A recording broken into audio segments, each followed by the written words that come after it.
should have had me phone out because the Muntjac just run right across.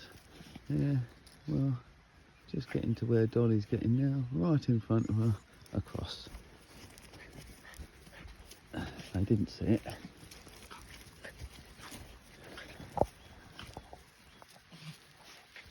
Her nose is up. Come on, it went this way. Peggy! Oh. Come, Peg. See, these two would have been gone. Yeah, even if they caught the scent now. Peggy! Come on! Come on, Peg! Peggy! Come on! She listens. Dolly the Deerhound don't really care. He was probably drinking down there. But no hassle. So, was he bye?